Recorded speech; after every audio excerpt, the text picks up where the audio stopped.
നമസ്കാരം. ജനുവരി 14 തുടങ്ങി മാർച്ച് വരെ രണ്ടാം യാത്രയ്ക്കൊരുങ്ങുകയാണ് രാഹുൽ ഗാന്ധി. 6200 കിലോമീറ്റർ. പക്ഷേ ഇക്കുറി ബസ്സിലാണ് യാത്ര. 14 സംസ്ഥാനങ്ങളാണ് ഈ യാത്രയിൽ പിന്നിടുന്നത്. മണിപ്പൂരിൽ നിന്ന് ആരംഭിക്കുന്നു, മഹാരാഷ്ട്രയിൽ അവസാനിക്കുന്നു. ലോക്സഭാ തെരഞ്ഞെടുപ്പിന് മുൻപ് നടക്കുന്ന ഈ യാത്ര തെരഞ്ഞെടുപ്പ് ലക്ഷ്യം വച്ചല്ല എന്നാണ് കോൺഗ്രസ് വിശദീകരിക്കുന്നത്. എങ്കിലും കോൺഗ്രസിനും ഇന്ത്യ മുന്നണിക്കും ഈ യാത്ര പ്രധാനമാണ്. ഈ പുതിയ യാത്ര വോട്ട് തരും. സ്വാഗതം സ്പെഷ്യൽ എഡിഷനിലേക്ക്. നമ്മോടൊപ്പം അതിഥികളായി കോൺഗ്രസ് വക്താവ് അഡ്വക്കേറ്റ് വസന്ത് തെങ്ങുംപള്ളി, CPM വക്താവ് KT കുഞ്ഞിക്കണ്ണൻ, BJP വക്താവ് V ഉണ്ണികൃഷ്ണൻ എന്നിവർ. ആദ്യം KT Kunhikannan. Mister KT, India മുന്നണിയിലെ ഏറ്റവും പ്രധാനപ്പെട്ട ഒരു കക്ഷിയാണ് കോൺഗ്രസ്. അവരുടെ ആദ്യ യാത്ര, ഭാരത് ജോഡോ യാത്ര, അവർക്ക് രണ്ട് തരത്തിലുള്ള ഫലങ്ങൾ ഉണ്ടാക്കിയിട്ടുണ്ട്. മൊത്തം രാജ്യത്ത് മുഴുവൻ ആ യാത്ര മുന്നോട്ട് വെച്ച മുദ്രാവാക്യം ഫലം കണ്ടു എന്ന് കോൺഗ്രസ് വിശദീകരിക്കുന്നുണ്ട്. പിന്നീട് നടന്ന കർണാടക നിയമസഭാ തെരഞ്ഞെടുപ്പിൽ അവർക്ക് വിജയം കൈവരിക്കാൻ കഴിഞ്ഞു. ഈ രണ്ടാം യാത്ര എത്രയൊക്കെ തെരഞ്ഞെടുപ്പ് ലക്ഷ്യം വെച്ചാൽ എന്ന് പറയുമ്പോൾ പോലും ലോക്സഭാ തെരഞ്ഞെടുപ്പിന് തൊട്ട് മുമ്പാണ് നടക്കുന്നത് എന്നുള്ളതുകൊണ്ട് അത് വരുന്ന ലോക്സഭാ തെരഞ്ഞെടുപ്പിൽ വളരെ പ്രധാനമാണ്. ഈ യാത്രയെ CPM എങ്ങനെ നോക്കിക്കാണും? മുഖ്യ പ്രതിപക്ഷ പാർട്ടി എന്ന നിലക്ക് കോൺഗ്രസ് പ്രതിപക്ഷ പാർട്ടികളുടെ ഏകോപനത്തെയും ബഹുജനങ്ങളെയും BJPയുടെ കേന്ദ്ര സർക്കാരിനെതിരായി ചിന്തിപ്പിക്കാനും ആ രീതിയിൽ ഒരു ആശയ രൂപീകരണം ഉണ്ടാക്കാനും അത് വോട്ട് ബാങ്കുകളാക്കി മാറ്റാനും അത്തരം ഒരു ലക്ഷ്യത്തോടു കൂടി നടത്തുന്ന യാത്ര ആണെങ്കിൽ, അങ്ങനെയാണ് യാത്രയെങ്കിലും തീർച്ചയായിട്ടും പൊളിറ്റിക്കലായി അതിലൊരു കൃത്യതയുണ്ടാകും. കോൺഗ്രസ് പാർട്ടി ഒരുപാട് അവ്യക്തതയിലാണ്, സന്ദിഗ്ധതകളിലാണ് എന്നുള്ളതാണ് കാണിക്കുന്നത്. ഒന്നാം ജോഡോ യാത്രയ്ക്ക് ശേഷം കോൺഗ്രസിന് കർണാടക തെരഞ്ഞെടുപ്പിൽ വിജയമുണ്ടായി. അത് ജോഡോ യാത്രയുടെ ഒരു റിസൾട്ട് എന്ന രീതിയിൽ നമ്മൾ അങ്ങനെ മാത്രം കാണരുത്. കർണാടകയിലെ സവിശേഷ സാഹചര്യമുണ്ട്. അജീബ്സിന് അറിയാം, അവിടുത്തെ പിന്നോക്ക, ദളിത്, മൈനോറിറ്റി വിഭാഗങ്ങളുടെ വലിയ രീതിയിലുള്ള ഏകീകരണം ഉണ്ടായി. അത്രയും ക്രൂരവും ഭീകരവുമായ കടന്നാക്രമണമാണ് അവിടുത്തെ സംസ്ഥാന സർക്കാരിന്റെ കേന്ദ്രീകരണത്തിൽ സംഘപരിവാർ സംഘടനകൾ, ശ്രീരാമസേന പോലുള്ള സംഘടനകൾ അവിടെ നടത്തി. ഹിജാബ് ഉൾപ്പെടെയുള്ള നിരവധി വിഷയങ്ങൾ നമ്മൾ ചർച്ച ചെയ്തെടുത്താണ്. അപ്പൊ അവിടെ സ്വാഭാവികമായിട്ടും 10-24% വരുന്ന മൈനോറിറ്റി ദളിത് വോട്ടുകളിൽ കോൺഗ്രസിന് അനുകൂലമായി രൂപീകരണം ഉണ്ടായി. അപ്പൊ അത് സ്വാഭാവികമായും അവിടെ BJP ഭരണത്തിനെതിരായിട്ട് നിലനിൽക്കുന്ന വികാരത്തെ കോൺഗ്രസിന് ഉപയോഗപ്പെടുത്താൻ കഴിഞ്ഞു. ആ രീതിയിൽ അവിടെ ജയിക്കാൻ കഴിഞ്ഞു. അത് പൊതുവായി ജോഡോ യാത്രയുടെ ഒരു റിസൾട്ടായിട്ട് കാണണമോ എന്ന കാര്യത്തിൽ എനിക്ക് സംശയമുണ്ട്. കാരണം ജോഡോ യാത്ര ഇത്തരം വിഷയങ്ങളൊന്നും ഉന്നയിക്കില്ല. ഞാൻ ദത്താത്രേയ ഭഗവാനാണെന്നും ദത്താത്രേയ ബ്രാഹ്മണനാണെന്നും അങ്ങനെ ശിവന്റെയും കൃഷ്ണന്റെയും രാമന്റെയും ഒക്കെ തന്നെ സംയോഗ ജന്മമാണ് തന്റെ രാഷ്ട്രീയ ദൗത്യം എന്നൊക്കെയുള്ള രീതിയിലാണ് മധ്യപ്രദേശിലെ ഭോപ്പാലിലൊക്കെ എത്തുമ്പോഴേക്കും ആ ജാഥ എത്തിയത്. അതുകൊണ്ട് തന്നെ ഈ യാത്ര രാഹുൽ ഗാന്ധി നയിക്കുന്നത് BJPയുടെ രാഷ്ട്രീയ അജണ്ടയ്ക്ക്, അവര് ഇന്ന് അധികാരം നിലനിർത്താൻ ഉപയോഗിക്കുന്ന ഹിന്ദുത്വ ധ്രുവീകരണത്തിനെതിരായിട്ട് കൃത്യമായ നിലപാട് പറഞ്ഞുകൊണ്ട് ഇന്ന് BJP വിരുദ്ധമായ, BJPക്ക് കഴിഞ്ഞ തെരഞ്ഞെടുപ്പ് 33% വോട്ടേ കിട്ടിയിട്ടുള്ളൂ. ബാക്കി വരുന്ന 67%-ഓളം വോട്ടുകൾ എന്താണ്? ഈ രാജ്യത്തെ മതനിരപേക്ഷ കക്ഷികൾ.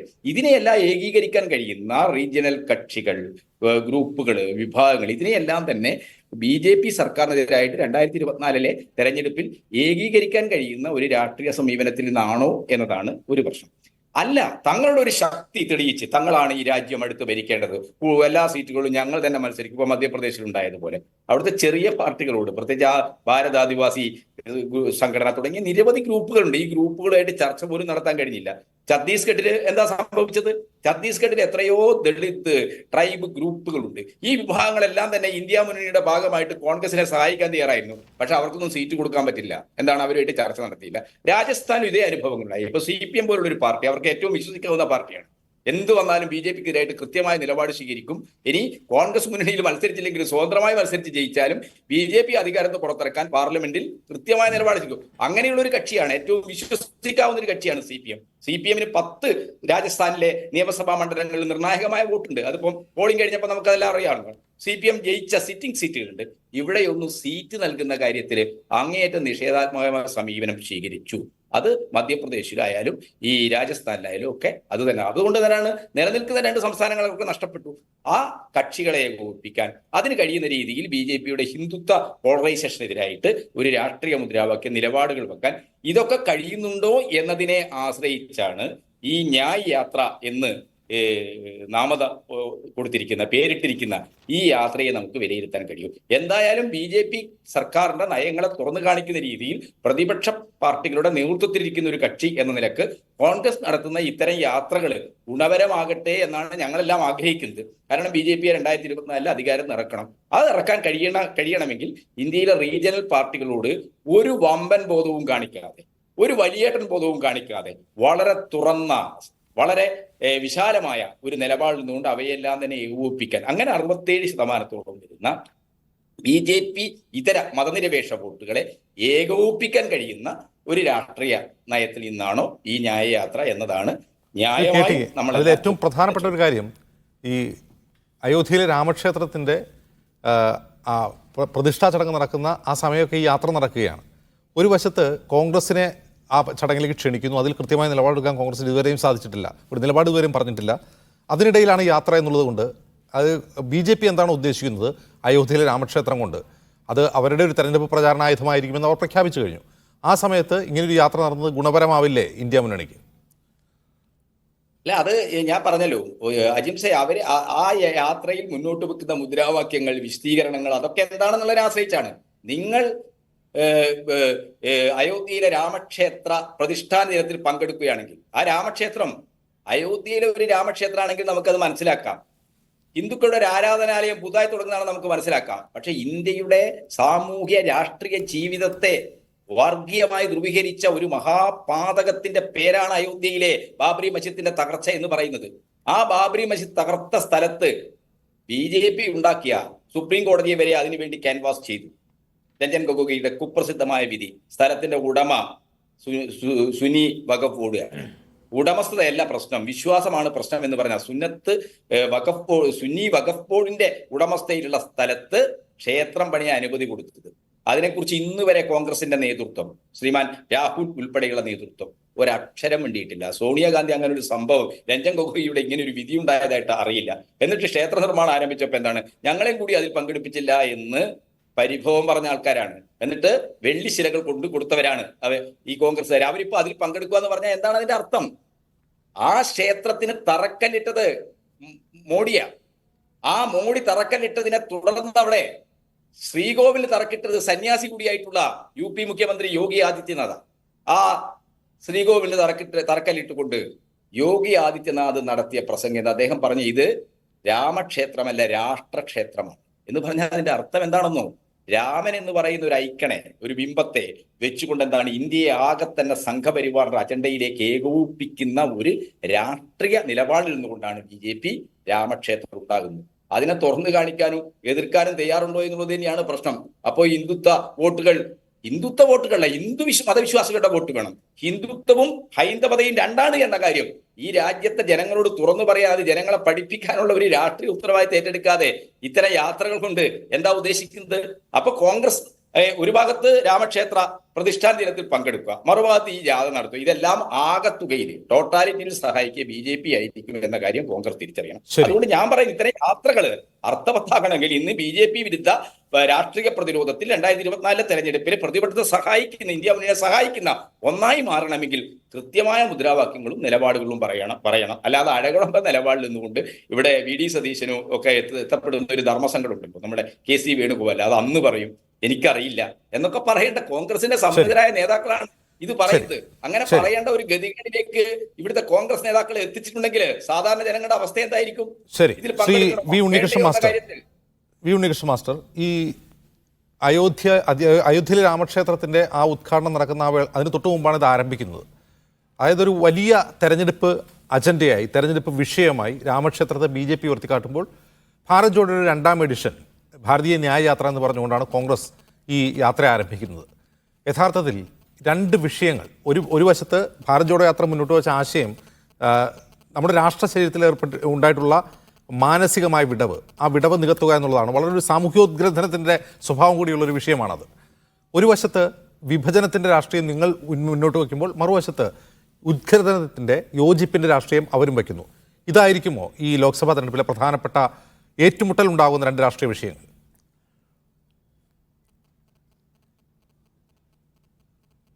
ശ്രീ അജിംസ്, നമ്മൾ മനസ്സിലാക്കേണ്ട ഒരു കാര്യം, രാഹുൽ ഗാന്ധിയുടെ നേതൃത്വത്തിൽ നേരത്തെ ഭാരത് ജോഡോ യാത്ര നടന്നിരുന്നു. ആ യാത്ര ഒരുപാട് സംസ്ഥാനങ്ങൾ പിന്നിട്ട് കാശ്മീരിൽ അവസാനിച്ചു. അതിനുശേഷം നിരവധി സംസ്ഥാനങ്ങളിൽ തെരഞ്ഞെടുപ്പ് നടന്നു. ആ തെരഞ്ഞെടുപ്പുകളിൽ ഒന്നും തന്നെ കോൺഗ്രസ്സിന് നിലം തൊടാൻ കഴിഞ്ഞില്ല, കർണാടക ഒഴിച്ച്. ഇപ്പോൾ അടുത്ത സമയത്തായിട്ട് 5 സംസ്ഥാനങ്ങളിൽ തെരഞ്ഞെടുപ്പ് നടന്നു. 3 സംസ്ഥാനങ്ങളിലും BJP വലിയ ഭൂരിപക്ഷത്തോടുള്ള അധികാരത്തിൽ വന്നു. മിസോറാമിൽ വലിയ മുന്നേറ്റം ഉണ്ടാക്കാൻ സാധിച്ചു. തെലങ്കാനയിലും വലിയ മുന്നേറ്റം ഉണ്ടാക്കാൻ സാധിച്ചു. അപ്പോൾ കോൺഗ്രസ് നേരത്തെ നടത്തിയ ജോഡോ യാത്ര കോൺഗ്രസ്സിന് ഒരു തരത്തിലും ഗുണം ചെയ്തിട്ടില്ല. കോൺഗ്രസിനെ ജനങ്ങൾ ഛോഡോ എന്ന് പറഞ്ഞ് മാറ്റി നിർത്തി എന്നുള്ളതാണ് യാഥാർത്ഥ്യം. ഇപ്പോൾ വീണ്ടും യാത്രയ്ക്ക് ഒരുങ്ങുകയാണ്. കോൺഗ്രസ്സിന് ഈ യാത്ര നടത്തിയാൽ അത് നേട്ടമുണ്ടാവുമോ എന്ന് ജനങ്ങൾ തെളിയിച്ചതാണ്. നേരത്തെ ഉണ്ടാക്കിയ യാത്ര യാതൊരു നേട്ടവും ഉണ്ടാക്കിയിട്ടില്ല. അപ്പോൾ വീണ്ടും ഒരു പരീക്ഷണം നടത്തി നോക്കി, എങ്ങനെയെങ്കിലും പച്ച പിടിക്കാൻ സാധിക്കുമോ എന്ന രീതിയിൽ രാഹുൽ ഗാന്ധിയുടെ നേതൃത്വത്തിൽ തെരഞ്ഞെടുപ്പിന് തൊട്ട് മുമ്പ് ഒരു പരിശ്രമം നടത്തി നോക്കിയാണ് വീണ്ടും ഒരു യാത്ര നടത്തിയാൽ എങ്ങനെയെങ്കിലും കുറച്ച് സീറ്റുകൾ അധികം കിട്ടുമോ എന്ന രീതിയിലുള്ള ഒരു പരീക്ഷണമാണ് ഈ കോൺഗ്രസ് നടത്തിക്കൊണ്ടിരിക്കുന്നത്. ഇനി ഇത് മാത്രമല്ല, കേരളത്തിൽ ഇന്ത്യ എന്ന് പറയുന്ന മുന്നണിയുടെ നേതൃത്വത്തിലാണല്ലോ കാര്യങ്ങളൊക്കെ നടക്കുന്നത്. ശ്രീ കുഞ്ഞിക്കണ്ണൻ്റെ പാർട്ടിയൊക്കെ അതിൽ ഭാഗമാണല്ലോ. ഇവരെല്ലാവരും കൂടി ഒരുമിച്ച് നിന്നുകൊണ്ടാണ് ത്രിപുര തെരഞ്ഞെടുപ്പിനെ നേരിട്ടത്. ആ ത്രിപുര തെരഞ്ഞെടുപ്പിൽ CPM-ഉം കോൺഗ്രസും ഒരുമിച്ചായിരുന്നു. അവിടെ നിലം തൊട്ടില്ലല്ലോ. UP-യിലെ തെരഞ്ഞെടുപ്പിൽ എല്ലാവരും ഒരുമിച്ചാണ് നേരിട്ടത്, അവിടെയും നിലം തൊട്ടില്ലോ. അപ്പം നിങ്ങൾ ഒരുമിച്ച് മത്സരിച്ചിട്ടും എല്ലാവരും ഒരുമിച്ച് മത്സരിച്ചിട്ടും ഒറ്റക്കെട്ടായി നിന്നിട്ടും BJP-യെ തറ പറ്റിയാൻ സാധിച്ചിട്ടില്ല. അതിൻ്റെ ഉദാഹരണം നിങ്ങളുടെ മുന്നിലുണ്ട്. അപ്പോൾ ഇത്തരത്തിൽ തെരഞ്ഞെടുപ്പിന് 3-4 മാസം മാത്രം ബാക്കി നിൽക്കുമ്പോൾ കഴിഞ്ഞ തെരഞ്ഞെടുപ്പിൽ 3 സംസ്ഥാനങ്ങൾ പ്രതീക്ഷിച്ചിരുന്ന മധ്യപ്രദേശ്, അതുപോലെ ഛത്തീസ്ഗഡ് അടക്കമുള്ള രാജസ്ഥാൻ അടക്കമുള്ള സംസ്ഥാനങ്ങളിൽ 8 നിലയിൽ പൊട്ടിയ സാഹചര്യത്തിൽ എങ്ങനെയെങ്കിലും ഒരു നിലം തൊട അല്ലെങ്കിൽ ഒരു പച്ച പിടിക്കാൻ വേണ്ടി പരിശ്രമം നടത്തുന്ന ശ്രമമാണ് കോൺഗ്രസ് നടത്തിക്കൊണ്ടിരിക്കുന്നത്. അതിൽ യാതൊരു തരത്തിലുള്ള നേട്ടവും കോൺഗ്രസിന് ഉണ്ടാകാൻ കഴിയില്ല എന്ന് മുൻകാല അനുഭവങ്ങൾ നമ്മുടെ മുന്നിൽ തെളിയിച്ചിരിക്കുകയാണ്. പിന്നെ താങ്കൾ ചോദിച്ച ചോദ്യം, രാമക്ഷേത്രവുമായി ബന്ധപ്പെട്ട കാര്യം താങ്കൾ സൂചിപ്പിച്ചു. രാമക്ഷേത്രം എന്ന് പറയുന്ന കാര്യത്തിൽ അത് സുപ്രീം കോടതി വിധിയുടെ അടിസ്ഥാനത്തിൽ രാമക്ഷേത്ര നിർമ്മാണത്തിന് വേണ്ടി ഒരു സമിതി ഉണ്ടാക്കുകയും ആ സമിതിയാണ് അതിൻ്റെ പ്രവർത്തനങ്ങളുമായിട്ട് മുന്നോട്ട് പോകുന്നത്. അതിൽ രാഷ്ട്രീയമൊന്നുമില്ല. സുപ്രീം കോടതിയുടെ ഡയറക്ഷനും അനുസരിച്ച് ആ സമിതി പ്രാണപ്രതിഷ്ഠ നടത്താൻ പോകുന്നു. അതിൻ്റെ കാര്യങ്ങൾ അതുമായി ബന്ധപ്പെട്ട് പോകും. സ്വാഭാവികമായും അത്തരമൊരു രാജ്യത്ത് ഇത്തരത്തിലൊരു സുപ്രീം കോടതിയുടെ നിർദ്ദേശം അനുസരിച്ചുള്ള ഒരു പ്രതിഷ്ഠാ ചടങ്ങ് നടക്കുമ്പോൾ എല്ലാ പാർട്ടികളെയും ക്ഷണിച്ചിട്ടുണ്ട്. CPM-നെ ക്ഷണിച്ചിട്ടുണ്ട്, കോൺഗ്രസിനെ ക്ഷണിച്ചിട്ടുണ്ട്, ദേവഗൌഡയെ ക്ഷണിച്ചിട്ടുണ്ട്, എല്ലാ രാഷ്ട്രീയ പാർട്ടികളുടെ പ്രതിനിധിയെയും ക്ഷണിച്ചിട്ടുണ്ട്. അത് രാജ്യത്തിൻ്റെ ഒരു അസ്മിതയെ സൂചിപ്പിക്കുന്ന ഒരു വിഷയമായതുകൊണ്ട് എല്ലാവരെയും ക്ഷണിച്ചു. ചിലരത് നിരസിച്ചിട്ടുണ്ട്, ചിലർ സ്വീകരിക്കണോ വേണ്ടയോ എന്ന് തീരുമാനം ഇതുവരെ എടുത്തിട്ടില്ല. ഇത്തരമൊരു സാഹചര്യത്തിൽ കോൺഗ്രസ് വല്ലാത്തൊരു ആശയക്കുഴപ്പത്തിലാണ്. കോൺഗ്രസിനെ രക്ഷിക്കാൻ, മുങ്ങുന്ന കപ്പലായ കോൺഗ്രസിനെ രക്ഷിക്കാൻ ഇനി ആരുണ്ട് എന്നുള്ള ചോദ്യമാണ് നമ്മുടെ മുന്നിലുള്ളത്. ആകെ കൂടിയും കോൺഗ്രസിന് 10 സീറ്റ് കിട്ടാനുള്ള ഒരു സ്ഥലം കേരളത്തിലാണ്. കേരളത്തിലാണെങ്കിൽ CPM-ഉം കോൺഗ്രസും പരസ്പരം തമ്മിൽ മത്സരിക്കുകയാണ്. ഇവിടെ ഗുസ്തിയാണ്, ഡൽഹിയിൽ ദോസ്തിയാണ്.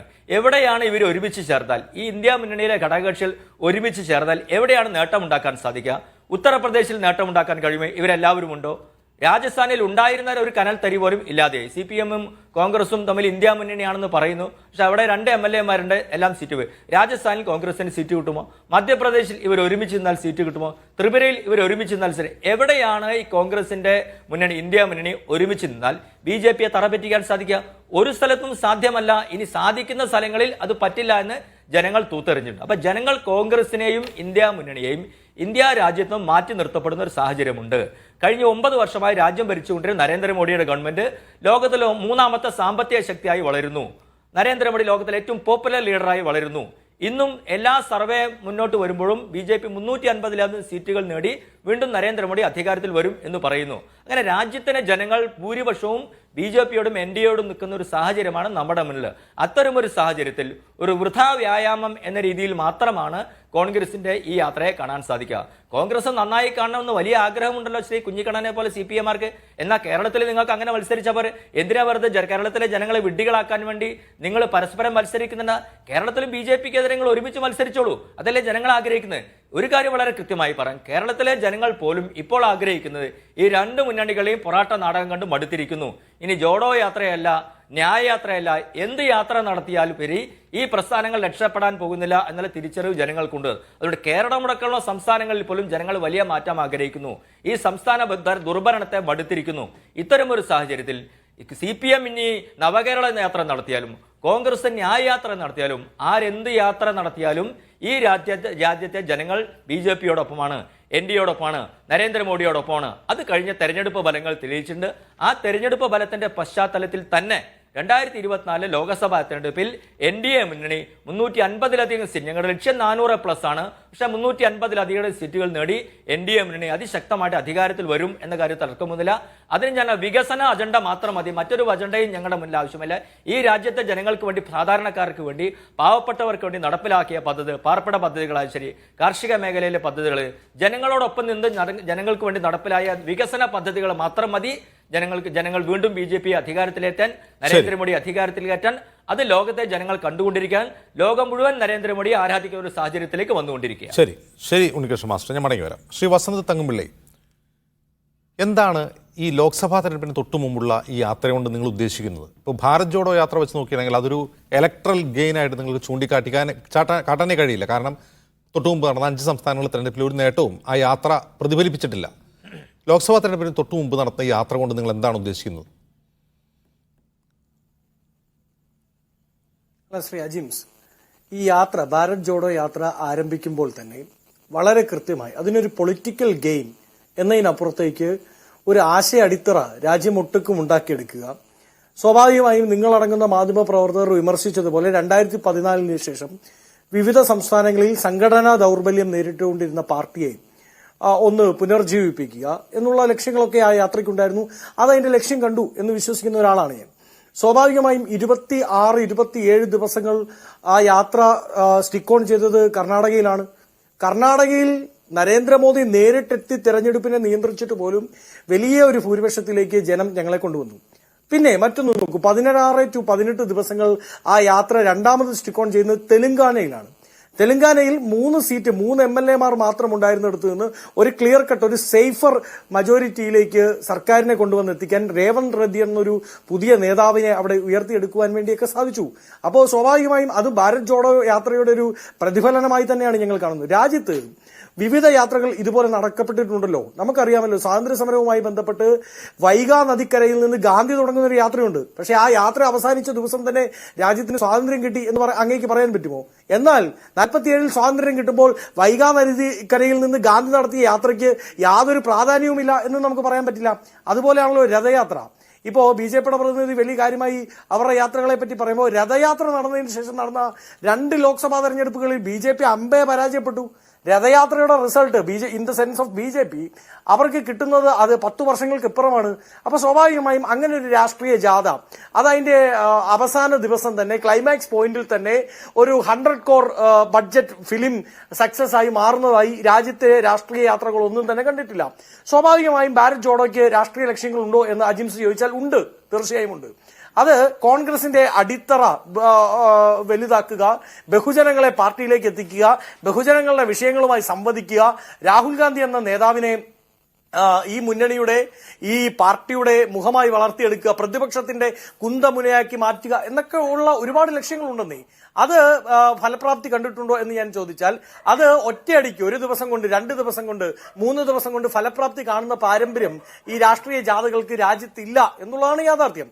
രണ്ടാമതായി നോക്കൂ, എവിടെ നിന്നാണ് രണ്ടാം ഭാരത് ജോഡോ യാത്ര ഈ പാർട്ടി ആരംഭിക്കുന്നത്, രാഹുൽ ഗാന്ധി ആരംഭിക്കുന്നത്? അത് മണിപ്പൂരിൽ നിന്നാണ്. ഇന്ന് രാജ്യത്ത് ഏറ്റവും കൂടുതൽ മുറിവുണങ്ങാതെ, ഇന്ന് രാജ്യത്ത് ഏറ്റവും കൂടുതൽ രാജ്യം ഭരിക്കുന്ന ഫാസിസ്റ്റ് ഗവൺമെന്റിന്റെ നയങ്ങളുടെ ഭാഗമായി ഏറ്റവും കൂടുതൽ വിള്ളൽ വീണിരിക്കുന്ന, ഹൃദയം വിണ്ടിരിക്കുന്ന സംസ്ഥാനത്തിന്റെ പേര് മണിപ്പൂർ എന്നാണ്. അപ്പോൾ താങ്കൾ ചോദിക്കും, മണിപ്പൂരിൽ എന്തുകൊണ്ടാണ് കഴിഞ്ഞ തെരഞ്ഞെടുപ്പിൽ ഞങ്ങൾക്ക് മുന്നേറ്റം ഉണ്ടാക്കാൻ സാധിക്കാതെ പോയത്?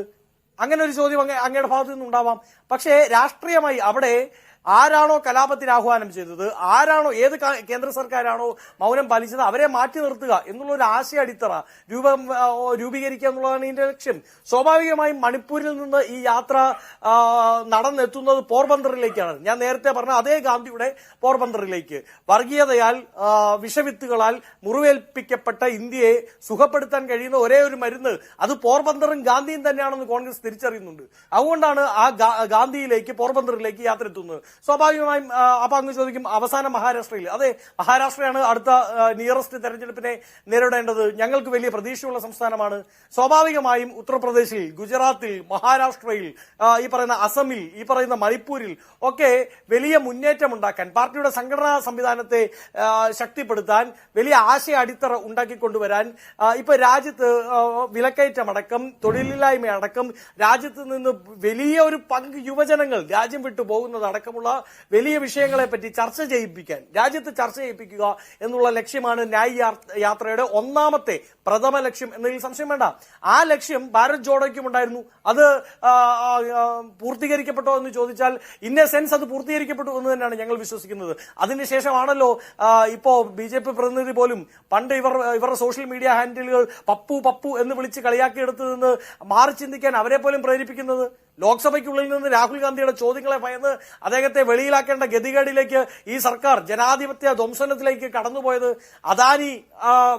അദാനിയും മോദിയും ചേർന്നുള്ള ഗവൺമെന്റാണ്. ഇതൊരു മൊദാനി ഗവൺമെന്റാണ് എന്നൊരു മുദ്രാവാക്യം രാജ്യത്ത് വളരെ ശക്തമായി മുഴങ്ങിക്കേട്ടത് ജോഡോ യാത്രയ്ക്ക് ശേഷമാണല്ലോ.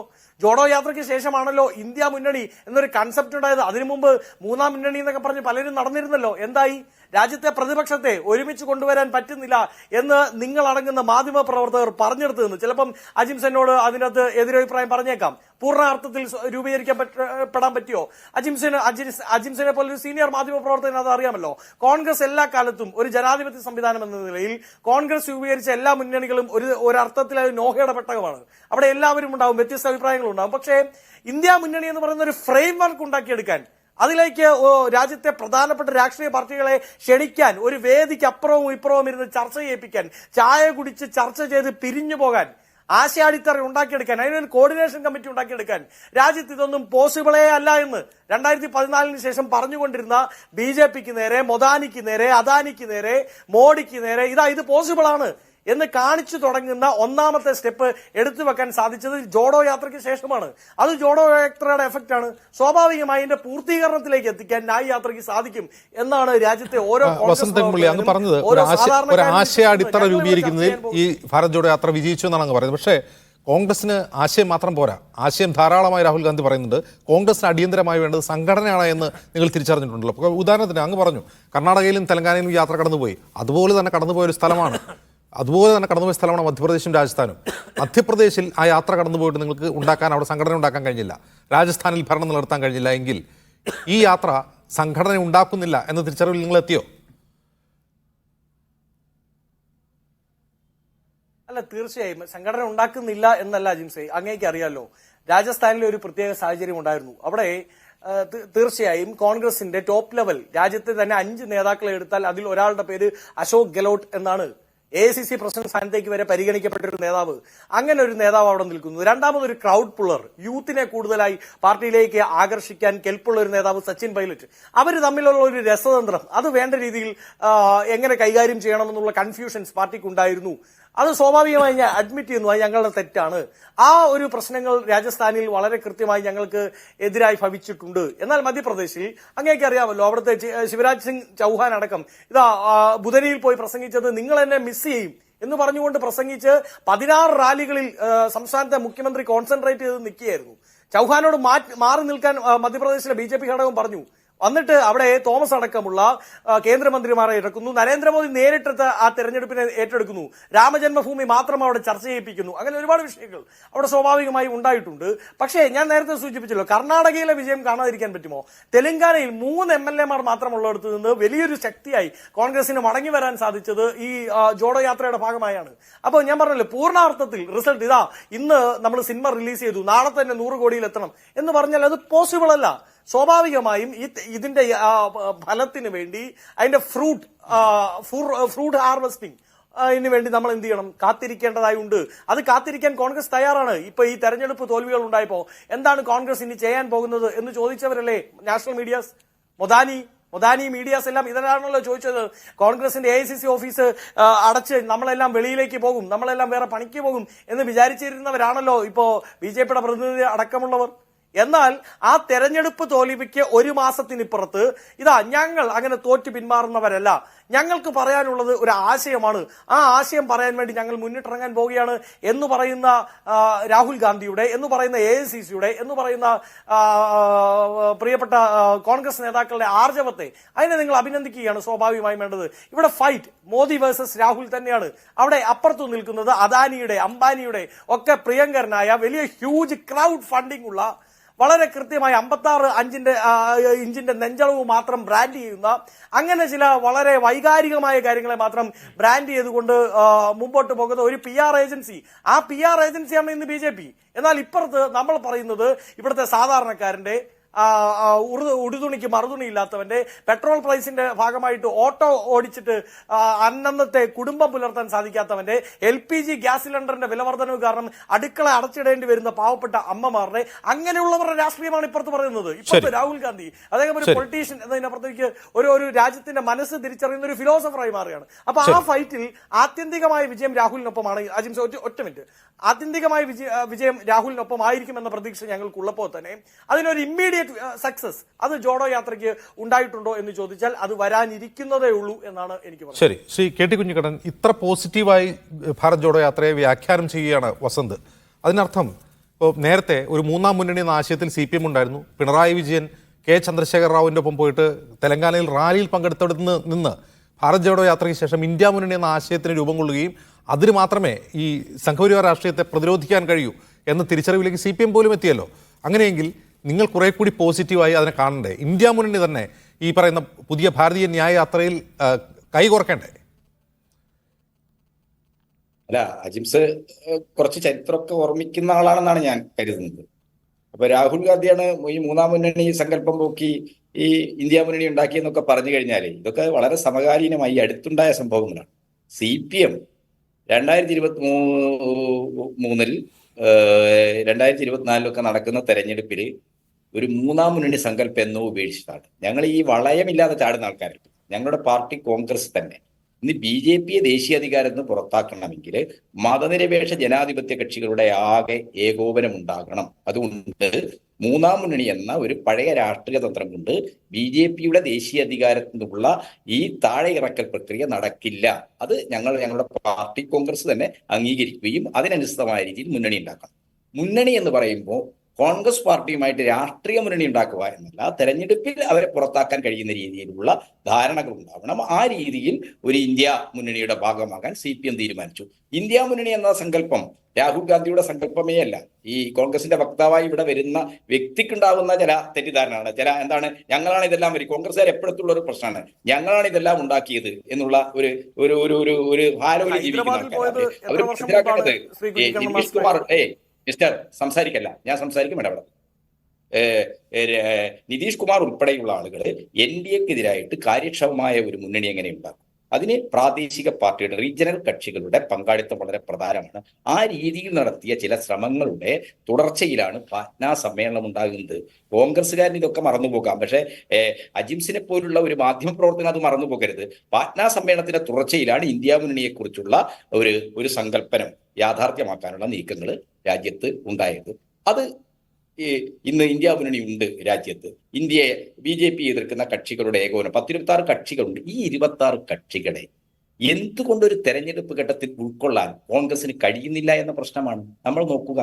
BJPയെ പ്രതിരോധിക്കാൻ ഇന്ത്യയിൽ ഏറ്റവും വിശ്വസിക്കാവുന്ന രാഷ്ട്രീയ കക്ഷികൾ ഇപ്പോ മിസ്റ്റർ അഖിലേഷ് യാദവിന്റെ സമാജ്വാദി പാർട്ടി, ആ സമാജ്വാദി പാർട്ടിക്ക് 4 സീറ്റ് പോലും മധ്യപ്രദേശ്, UP കഴിഞ്ഞാൽ ഇന്ത്യയിൽ ഏറ്റവും പ്രധാനപ്പെട്ട പാർലമെന്റ് മണ്ഡലങ്ങളുടെ സ്ഥലമാണ് മധ്യപ്രദേശ്.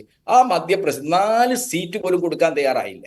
രാജസ്ഥാനിൽ ഞങ്ങളുടെ പാർട്ടിക്ക് 10 മണ്ഡലങ്ങളിൽ നിർണായകതാണ്. ഇപ്പൊ വോട്ടിന്റെ കണക്കുണ്ടല്ലോ, ഞാൻ നേരത്തെ പറഞ്ഞല്ലോ, ഞങ്ങളുടെ പാർട്ടിയെ അവഗണിച്ചു. ചെറു പാർട്ടികളെ, ദേശീയ തലത്തിൽ വളരെ പ്രധാനപ്പെട്ട പങ്ക് വഹിക്കുന്ന നേതാക്കൾ നേതൃത്വം കൊടുക്കുന്ന പ്രാദേശിക പാർട്ടികളെ എല്ലാം അവഗണിച്ചു. എല്ലാ സീറ്റിലും ഞങ്ങൾ മത്സരിക്കും. എന്നിട്ട് എന്താ അവിടുത്തെ തെരഞ്ഞെടുപ്പ് ക്യാമ്പയിൻ? അവിടെയാണ് പ്രശ്നം. എന്താ തെരഞ്ഞെടുപ്പ് ക്യാമ്പയിൻ? ബാബറി മസ്ജിദ് തുറന്നു കൊടുത്തത് ഞങ്ങളാണ്, അതുകൊണ്ട് അതിന്റെ ക്രെഡിറ്റ് BJPക്കല്ല. ഈ പൊളിറ്റിക്സ് നിന്നുകൊണ്ട്, ഇതാണ് BJPയുടെ പൊളിറ്റിക്സ്. BJPയുടെ ഒരു പൊളിറ്റിക്സിൽ നിന്ന് BJP അധികാരത്തിൽ നിന്ന് ഇറക്കാൻ കഴിയുമോ? ഇല്ല. അതാണ് നമ്മൾ മനസ്സിലാക്കേണ്ടത്. നമ്മൾ വളരെ ഭാവനാത്മകമായി ഇങ്ങനെ രാഹുൽ ഗാന്ധിയെ ഐഡന്റിഫൈ ചെയ്തുകൊണ്ട് കുറെ കാര്യങ്ങൾ പറഞ്ഞുകൊണ്ട് കാര്യമില്ല. നമ്മളെല്ലാവരും ഒന്നിച്ച് ശ്രമിക്കേണ്ടത് BJP-യെ പുറത്താക്കാൻ ഇന്നത്തെ സാഹചര്യം ആവശ്യപ്പെടുന്ന രാഷ്ട്രീയ തന്ത്രം ഏത് എന്നാണ്. ആ രാഷ്ട്രീയ തന്ത്രം കോൺഗ്രസിന്റെ പ്രതിനിധി മനസ്സിലാക്കേണ്ടത് കോൺഗ്രസിന് ഒറ്റക്കത് സാധ്യമല്ല. രാഹുൽ ഗാന്ധിയെ ഭയങ്കരമായിട്ട് ഞങ്ങൾ ബിൽഡപ്പ് ചെയ്യുകയാണ്. അദ്ദേഹത്തിന്റെ ഇമേജ് ഒരു ദേശീയ നേതാവെന്ന്, ഭാവി പ്രധാനമന്ത്രിയൊക്കെ ബിൽഡപ്പ്, അത് നിങ്ങളുടെ ആഗ്രഹ ചിന്തയാണ്.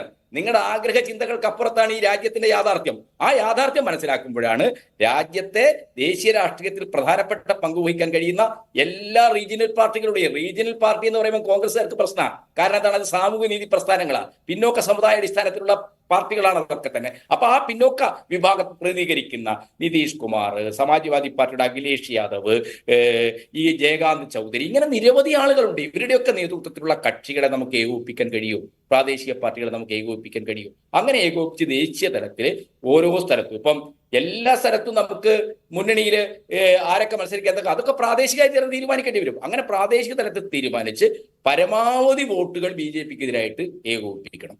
BJP വിരുദ്ധ കക്ഷികളെ അടുത്ത തെരഞ്ഞെടുപ്പിൽ ജയിപ്പിക്കണം. അങ്ങനെ ഭൂരിപക്ഷം ഉണ്ടാക്കിയെടുത്ത് ഗവൺമെന്റ് ഉണ്ടാക്കണം. BJP-യെ താഴെ ഇറക്കാൻ കഴിയണം. അങ്ങനെ ഇറക്കാൻ കഴിയുമേ? ഞാൻ പ്രത്യാശ കൈവിട്ടവരാണല്ലോ. തീർച്ചയായിട്ടും ഇന്ന് ഈ പ്രതിസന്ധികളെല്ലാം ഉണ്ടെങ്കിലും 33% വോട്ടിന്റെ പിൻബലത്തിൽ മാത്രം രാജ്യം ഭരിക്കുന്ന പാർട്ടിയാണ് BJP. ആ BJP-യെ പുറത്താക്കാൻ ശരിയായ ഒരു രാഷ്ട്രീയ തന്ത്രം സ്വീകരിക്കാൻ മുഖ്യ പ്രതിപക്ഷ പാർട്ടിയായ കോൺഗ്രസ് തയ്യാറാവുകയാണെങ്കിൽ, അതായത് ഈ പ്രാദേശിക പാർട്ടി നേതാക്കളൊക്കെ പറയുന്നത് അല്പം കേൾക്കാൻ തയ്യാറാവും, അതിനുള്ള സഹിഷ്ണുതയുണ്ടെങ്കിൽ. അല്ലെങ്കിൽ എന്താ, രാഹുൽ ഗാന്ധി സീറ്റ് വിഭജന ചർച്ചകൾ നടക്കുമ്പോൾ രാഹുൽ ഗാന്ധി ഇല്ല. രാഹുൽ ഗാന്ധി ജോഡയാത്ര നടത്തിയിട്ട് എന്താണ്?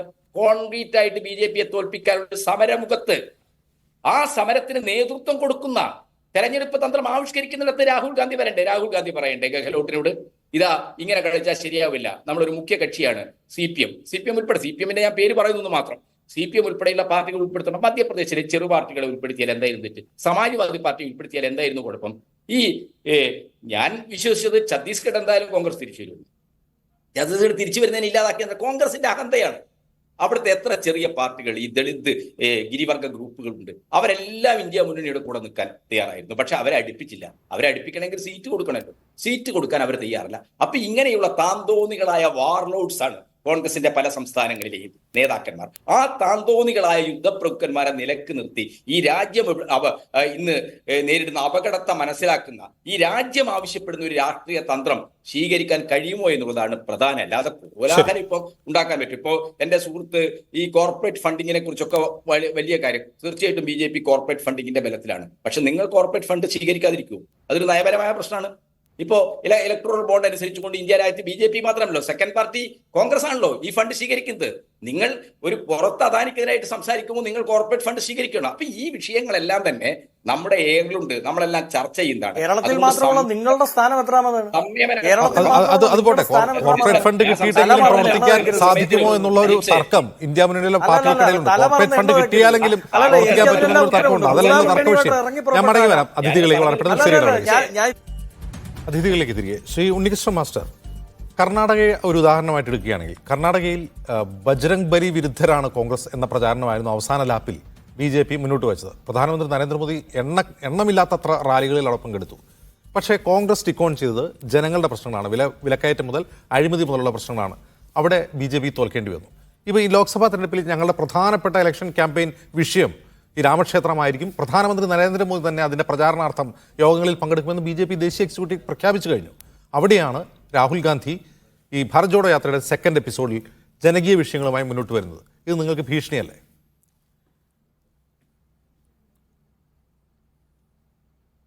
അജിംസെ, കർണാടക എന്ന് പറയുന്നത് കോൺഗ്രസിൻ്റെ ഏറ്റവും ശക്തമായ സംഘടനാ സ്വാധീനമുള്ള സംസ്ഥാനങ്ങളിൽ ഒന്നാണ്. DK ശിവകുമാർ അടക്കമുള്ള നേതാക്കന്മാരും സാമ്പത്തികമായി വളരെ ശക്തമായ സ്വാധീനവുമുള്ള ഒരു സംസ്ഥാനമാണ് കർണാടക. ആ കർണാടകയിൽ ഗ്യാരണ്ടി കാര്യമായി കർണാടകയിലെ വാഗ്ദാനം നല്ലൊരു ഗ്യാരണ്ടിയായിരുന്നു. ആ ഗ്യാരണ്ടിയിൽ ജനങ്ങൾ വീണു എന്നുള്ളത് സത്യമാണ്. പക്ഷെ അതിനുശേഷം തെരഞ്ഞെടുപ്പ് നടന്നല്ലോ. അതിനുശേഷം നടന്ന തെരഞ്ഞെടുപ്പിലും രാജസ്ഥാനിലും ഛത്തീസ്ഗഡും അടക്കമുള്ള സംസ്ഥാനങ്ങളിൽ ഗ്യാരണ്ടി, ജനങ്ങളുടെ വിഷയങ്ങൾ ഏറ്റെടുത്തുകൊണ്ടുള്ള ഗ്യാരണ്ടി ആര് കൊടുത്തിരുന്നു? കോൺഗ്രസ്. പക്ഷേ അവിടുത്തെ ജനങ്ങൾ മോദി ഗ്യാരണ്ടിയാണ് വിശ്വസിച്ച് സ്ത്രീകളെ ഏറ്റവും അധികം BJPക്ക് വോട്ട് ചെയ്തു. ആദിവാസി ഛത്തീസ്ഗഡ് ജനങ്ങൾ വോട്ട് ചെയ്തു. അതുപോലെ SC വിഭാഗത്തിൽപ്പെട്ടവർ, മുസ്ലിം വിഭാഗത്തിൽപ്പെട്ടവർ എല്ലാ ജനങ്ങളും BJPക്ക് വോട്ട് ചെയ്തു.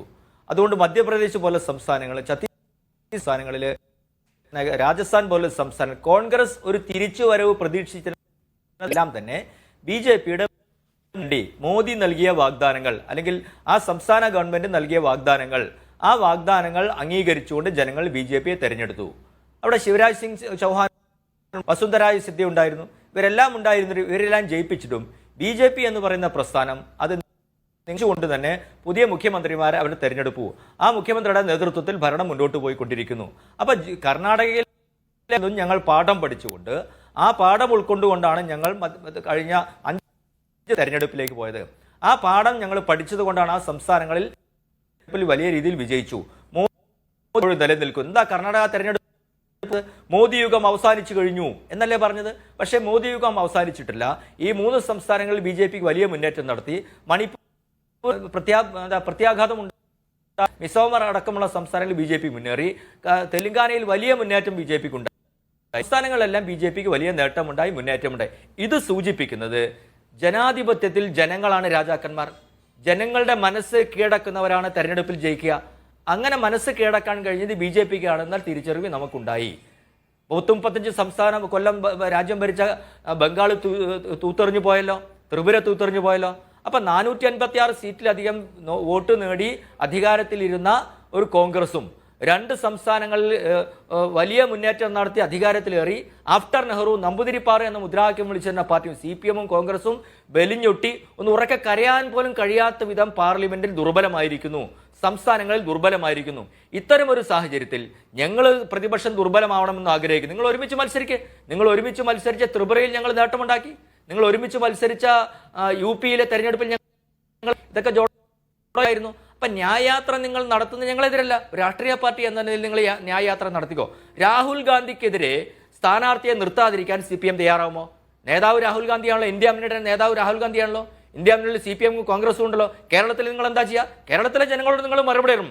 കേരളത്തിലെ ജനങ്ങളുടെ മുന്നിൽ നിങ്ങൾ നാടകം കളിക്കുകയും കേരളം പുറത്തോട്ട് വാളയാർ കഴിഞ്ഞു കഴിഞ്ഞാൽ നിങ്ങൾ ഒരുമിച്ച് നിൽക്കുകയും ചെയ്യുന്ന കപട രാഷ്ട്രീയത്തെ കേരളവും തിരിച്ചറിയാൻ തുടങ്ങിയിരിക്കുന്നു എന്നതിന്റെ സൂചനകൾ നമ്മൾ കണ്ടുകൊണ്ടിരിക്കുന്നുണ്ട്. അപ്പൊ ലോക്സഭാ തെരഞ്ഞെടുപ്പിന്റെ പശ്ചാത്തലത്തിൽ വരുന്ന തെരഞ്ഞെടുപ്പിൽ ഞങ്ങളെ സംബന്ധിച്ചോളം ഇത് ഞങ്ങൾക്കൊരു ഭീഷണിയുമല്ല. ഇനി ഇവരെല്ലാം ഒരുമിച്ച് നിന്ന് ഏത് സംസ്ഥാനത്താണ് നിങ്ങൾ നേട്ടമുണ്ടാക്കുക? മധ്യപ്രദേശിൽ നിങ്ങളെല്ലാം ഒരുമിച്ച് നിന്നാൽ നേട്ടമുണ്ടാക്കാമോ? രാജസ്ഥാനിൽ നേട്ടമുണ്ടാക്കാൻ കഴിയുമോ? ഛത്തീസ്ഗഡിൽ നേട്ടമുണ്ടാക്കാൻ കഴിയുമോ? മധ്യപ്രദേശിൽ നേട്ടമുണ്ടാക്കാൻ കഴിയുമോ? ഒരു ഹിന്ദി ബെൽറ്റ് എന്ന് പറയുന്ന സംസ്ഥാനത്ത് നേട്ടമുണ്ടാക്കാൻ കഴിയില്ല. ഇനി കർണാടകം, ഞാനൊരു കാര്യം നിങ്ങളോട് മുന്നിൽ ഉറപ്പുവരുന്നു. കർണാടകത്തിൽ 28 സീറ്റുകളിൽ 25 സീറ്റുകൾ നേടിയത് BJP. ഈ ലോക്സഭാ തെരഞ്ഞെടുപ്പിലും BJP അവിടെ നല്ല സീറ്റ് 25 സീറ്റ് നേടി അധികാരത്തിൽ വരും. കാരണം ജനങ്ങൾ ലോക്സഭയിൽ ചിന്തിക്കുന്നത് രാജ്യത്തെ ഭരണത്തിന് നേതൃത്വം നൽകാൻ മോദിയാണ് നല്ലത്. കർണാടക സംസ്ഥാനത്ത് തെരഞ്ഞെടുത്ത അതേ ജനങ്ങൾ തന്നെ, കോൺഗ്രസിനെ തെരഞ്ഞെടുത്ത സംസ്ഥാനത്തേക്ക് തെരഞ്ഞെടുത്ത അതേ ജനങ്ങൾ തന്നെ പാർലമെന്റിലേക്ക് മോദിയെ തെരഞ്ഞെടുക്കും എന്ന കാര്യത്തിൽ യാതൊരു സംശയവും വേണ്ട. കഴിഞ്ഞ തെരഞ്ഞെടുപ്പിലും അങ്ങനെയാണല്ലോ ഉണ്ടായത്. 2019 വന്ന ഈ സംസ്ഥാനങ്ങളെ തെരഞ്ഞെടുപ്പിലെല്ലാം കോൺഗ്രസ് അധികാരത്തിൽ വന്നെങ്കിലും ലോക്സഭാ തെരഞ്ഞെടുപ്പിൽ ആരെയാ തെരഞ്ഞെടുത്ത്? 2019 വീണ്ടും മോദിയെ തെരഞ്ഞെടുത്തു. അപ്പൊ ലോക്സഭാ തെരഞ്ഞെടുപ്പിൽ രാജ്യം ഭരിക്കാൻ യോഗ്യരായ പാർട്ടി NDA ആണ്. രാജ്യം ഭരിക്കാൻ യോഗ്യനായ ആൾ പ്രധാനമന്ത്രി എന്ന് പറയുന്നത് നരേന്ദ്രമോദി തന്നെയാണ് എന്ന് ജനങ്ങൾ വിശ്വസിക്കുന്നു. ആരാണ് ഇന്ത്യ മുന്നണിയുടെ പ്രധാനമന്ത്രി സ്ഥാനാർത്ഥി? ഖാർഗെയാണോ? അതോ പ്രകാശ് കാരാട്ടാണോ? അതോ നമ്മുടെ രാഹുൽ ഗാന്ധിയാണോ? അതോ നിതീഷ് കുമാറാണോ? ആരാണ് ഒരു നേതാവിനെ തെരഞ്ഞെടുപ്പ്? ഒന്ന് ഒരുമിച്ചിരുന്ന് ഭക്ഷണം കഴിച്ചു, ശരിയാ. നേരത്തെ നവകേരള യാത്രയിൽ ഭക്ഷണം കഴിച്ച പോലെ എല്ലാവരും 2 മാസം കൂടുമ്പോൾ ഒരുമിച്ചിരുന്ന് ഭക്ഷണം കഴിച്ചു പിരിയുന്നു. ഇതിലപ്പുറത്തേക്ക് എന്ത് ഗുണപരമായ നേട്ടമാണ് ഇന്ത്യ മുന്നണിക്ക് ഉണ്ടാക്കാൻ കഴിഞ്ഞിട്ടുള്ളത്? എന്ത് ഒരു ഫ്രൂട്ട്ഫുൾ ആയിട്ടുള്ള ഒരു നേട്ടം ഉണ്ടാക്കാൻ കഴിഞ്ഞു? എന്താണ് ജനങ്ങൾക്ക് വാഗ്ദാനം നൽകാനുള്ളത്? ഇപ്പൊ യാത്ര നടത്തി ഒരു പബ്ലിസിറ്റി ഉണ്ടാക്കാം എന്നല്ലാതെ, ജനങ്ങൾക്കിടയിൽ ഒരു ട്രെൻഡ് സെറ്റ് ചെയ്യാനൊരു ശ്രമം നടത്താം എന്നല്ലാതെ ജനങ്ങൾക്കിടയിൽ യാതൊരു സ്വാധീനം ഉണ്ടാക്കാൻ കഴിയില്ല എന്നുള്ള യാഥാർത്ഥ്യമുണ്ട്. ഇനി 3 മാസമല്ലേ തെരഞ്ഞെടുപ്പിനുള്ളൂ. 3 മാസത്തെ തെരഞ്ഞെടുപ്പിനുള്ളിൽ ഈ ഇന്ത്യ മുന്നണിക്ക് എന്ത് അത്ഭുതമാണ് കാണിക്കാൻ സാധിക്കുക? എന്ത് അത്ഭുതം കാണിക്കാൻ സാധിക്കുമോ? ഒന്നും ചെയ്യാൻ സാധിക്കില്ല. BJP ശക്തമായ സംഘടനാ സംവിധാനമുണ്ട്. നരേന്ദ്രമോദിയുടെ നേതൃത്വത്തിൽ ശക്തമായ സംവിധാനം ഉണ്ടാക്കുന്നു. 3 സംസ്ഥാനങ്ങളിലെ മുഖ്യമന്ത്രിയെ നിങ്ങളൊക്കെ പ്രതീക്ഷിക്കാത്ത രീതിയിൽ അപ്രതീക്ഷിതമായി 3 പുതിയ മുഖ്യമന്ത്രി സ്ഥാനാർത്ഥികളെ തെരഞ്ഞെടുത്ത് ആ ഭരണം മുന്നോട്ട് പോകുന്ന സാഹചര്യം നമ്മുടെ മുന്നിലുണ്ട്. അത്തരത്തിലുള്ള സാഹചര്യം ഉണ്ടാകുമ്പോൾ ഒറ്റ കാര്യം മാത്രം സൂചിപ്പിക്കുന്നു. കേരളം പോലെ സംസ്ഥാനത്തിൽ നിങ്ങൾ ഒരുമിച്ച് മത്സരിക്കാൻ തയ്യാറുണ്ടോ BJPക്കെതിരെ എന്ന ചോദ്യമാണ് ഞാൻ നിങ്ങളുടെ മുന്നിൽ.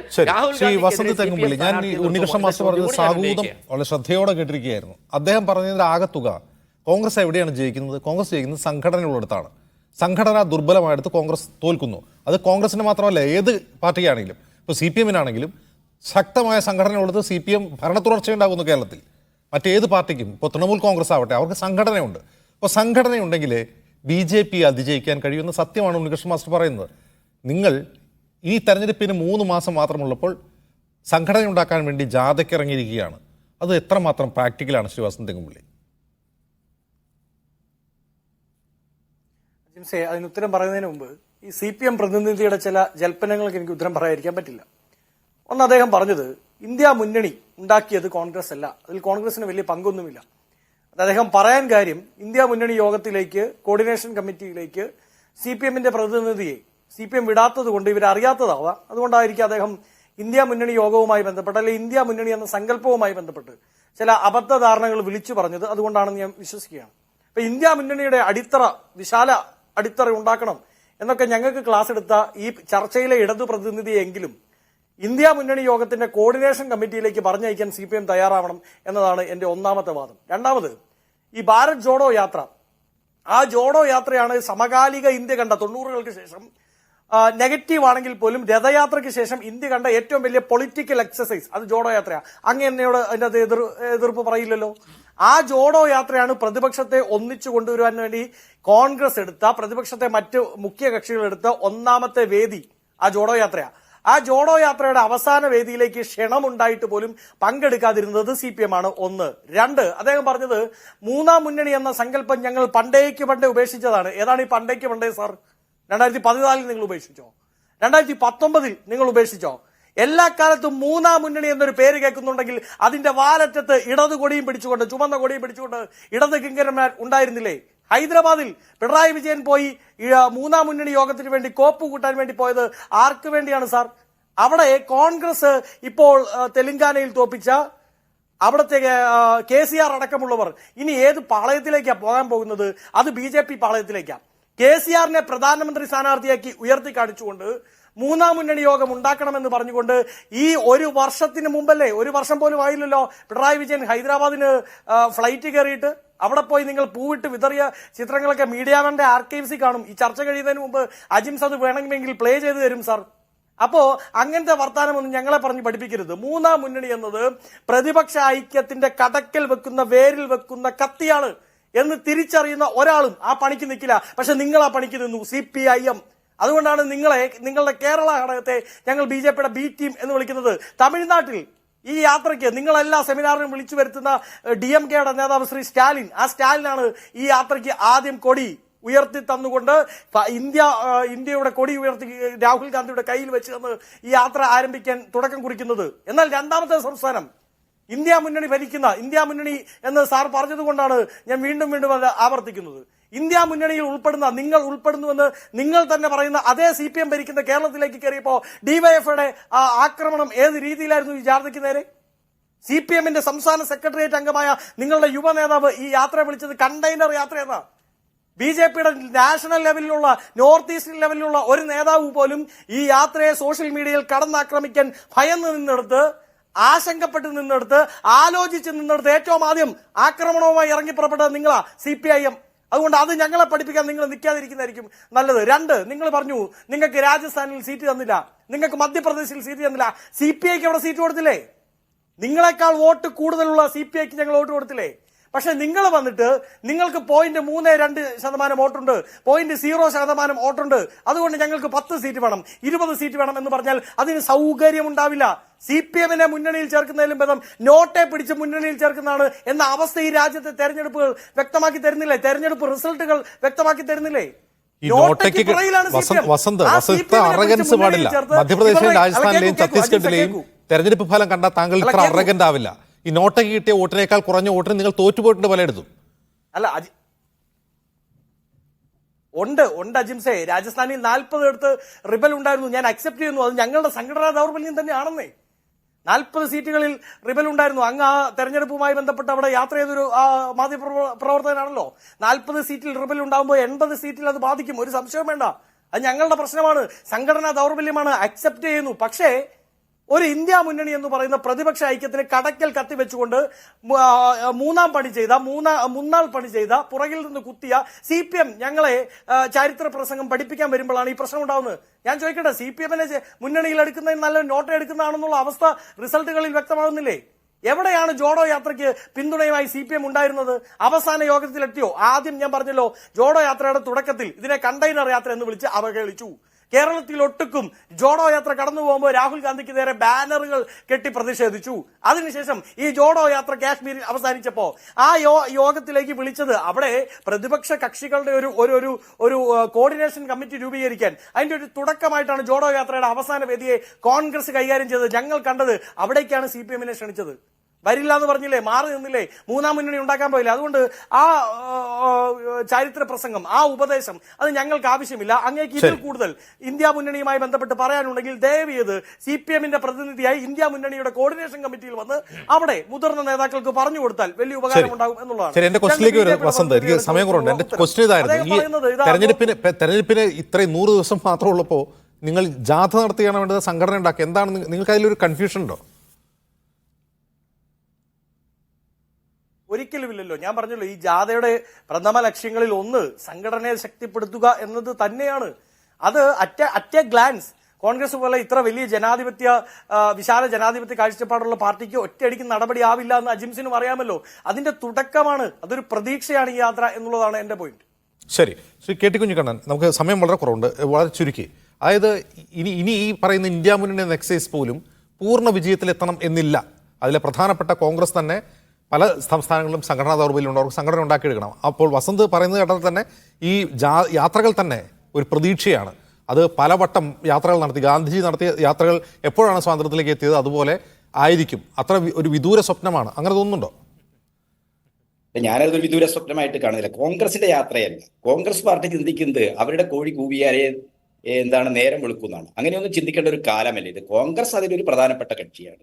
ഇന്ത്യയിൽ റീജിയണൽ വലിയ സ്വാധീനമുള്ള UP എന്ന് പറയുന്ന 80 പാർലമെന്റ് മണ്ഡലങ്ങളുള്ള ഒരു സംസ്ഥാനത്തെ കോൺഗ്രസിനേക്കാൾ ശക്തമായ മറ്റു പാർട്ടികളുണ്ട് എന്ന് ഇവിടെ വന്ന് ഞാൻ പറയുന്ന രാഷ്ട്രീയ വിമർശനങ്ങളെ ജൽപ്പനങ്ങളെന്നൊക്കെ വിളിക്കുമോ അത്തരത്തിലുള്ള കൂപമണ്ഡൂകങ്ങളെ ഇത്തരം ചർച്ചയിൽ വിളിച്ചുകൊണ്ട് വരുന്ന അജിംസിനെ പോലുള്ള ആളുകൾ ഒരു കാര്യം ശ്രദ്ധിക്കേണ്ടതുണ്ട്. ഈ UP-യിലായാലും മധ്യപ്രദേശിലായാലും രാജസ്ഥാനിലായാലും എന്തുകൊണ്ടാണ് BJP വിരുദ്ധ ശക്തികൾക്ക് പരാജയമുണ്ടാകുന്നത് എന്ന് നമ്മൾ ചർച്ച ചെയ്യുമ്പോൾ നമുക്ക് കൃത്യമായിട്ട് മനസ്സിലാക്കാൻ കഴിയുന്ന ഒരു കാര്യം എന്താണ്? മുഖ്യ പ്രതിപക്ഷ പാർട്ടി എന്നൊക്കെ പറയുന്ന ഈ കോൺഗ്രസ്സുകാര് മറ്റുള്ളവരെ സഹകരിപ്പിക്കുന്നില്ല, അവരെ ഏകോപിപ്പിക്കുന്നില്ല. അപ്പൊ അവർക്ക് BJP അല്ല പ്രശ്നം, കാരണം അക്കാര്യത്തിൽ ഒരു അജണ്ടയാ അവർക്ക്. BJP അല്ല പ്രശ്നം, അവര് മുഖ്യ കക്ഷിയായിട്ട് വരുവോ, അവർ ഈ രാജ്യത്തിന്റെ ഭരണത്തിലേക്ക് വരുവോ, അവർക്ക് സംസ്ഥാന അധികാരം കിട്ടുവോ, അത് മറ്റാരുമായിട്ട് പങ്കിടരുത് എന്നാണ്. അപ്പോൾ രാഷ്ട്രീയമായിട്ട് അവർ ഇന്നത്തെ ഇന്ത്യൻ സാഹചര്യത്തിന്റെ ആപൽക്കരമായ ഒരു അവസ്ഥയെ മനസ്സിലാക്കുകയും ആ രീതിയിൽ അതിനെ പ്രതിരോധിക്കാൻ യോജിക്കാവുന്ന എല്ലാവരുമായിട്ട് യോജിക്കാവുന്ന നിലപാടില്ല ഈ കക്ഷിയുടെ തന്നെ. ഇപ്പൊ ഈ ചർച്ചയിൽ പങ്കെടുക്കുന്ന കോൺഗ്രസിന്റെ വക്താവിന്റെ വർത്തമാനം എത്ര അസഹിഷ്ണുതയും അഹന്തയും നിറഞ്ഞതാണ്, എത്രത്തോളം പൊട്ടത്തരങ്ങളാണ് അദ്ദേഹം വിളിച്ചു പറഞ്ഞുകൊണ്ടിരിക്കുന്നത്. രാജസ്ഥാനിൽ CPM നോട്ടയല്ല മിസ്റ്റർ, നിങ്ങളുടെ പാർട്ടി കണ്ടെയ്നർ യാത്ര എന്ന് വിളിച്ചാരാണ്? അല്ലല്ല, ഇത് ഭയങ്കര വ്യക്തിപരമായ അതിശയമാണ്. കണ്ടെയ്നർ യാത്ര എന്ന് വിളിച്ചാരാണ്? എന്തുകൊണ്ടാണ് നിങ്ങൾ ഇന്ത്യ മുന്നണി കോർഡിനേഷൻ കമ്മിറ്റിയിൽ മിണ്ടാതിരിക്കാതെയോ? അല്ലല്ല, അതിന് ഉത്തരം പറ. ഞാൻ ചോദിച്ച